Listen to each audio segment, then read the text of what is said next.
It's Sunday, the 18th of October, and we've come down on this beautiful Sunday morning to Anzac Park, the home of the World Expo 88 Rainforest Grove.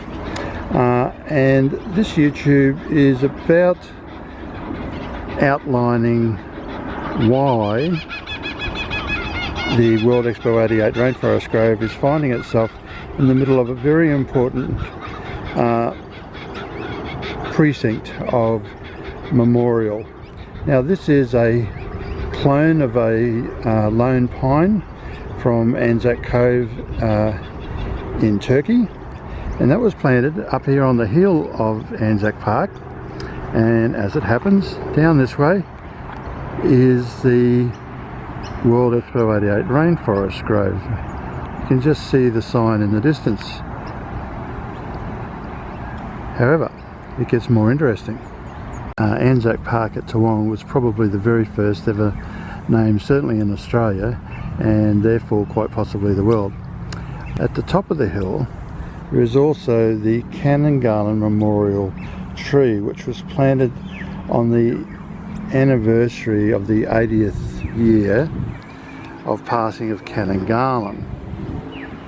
Now, right next to the World Expo 88 Rainforest Grove is the Canon Garland Overpass, which was named or renamed on the anniversary of the 80th year of passing of Canon Garland.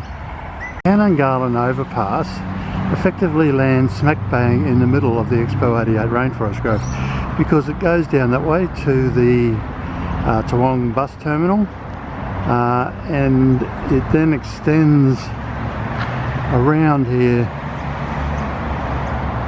and goes up the hill, where it then merges with another greening project that the council undertook in the early 2000s. So we've come over to the Toowoomba Cemetery to bookend the narrative, because here in the Toowoomba Cemetery is the Canon Garland Place, and that is a beautiful little spot, but it is full of significant historical markers, and one of the very first cross of sacrifices, and then the very first stone of remembrances, and certainly very importantly both together, to be found in Canon Garland Place.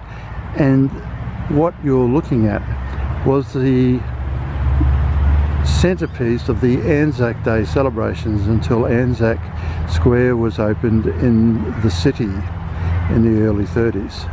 So, incredibly important marker to the history of Anzac Day. And additionally, what it has, which you can see just in front of us, is the light pole from the original King George Square.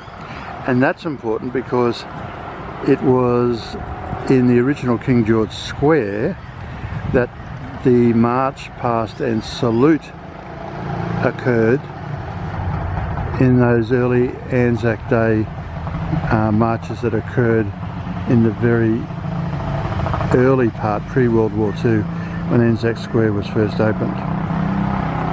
So yes, very interesting. Thank you and good morning.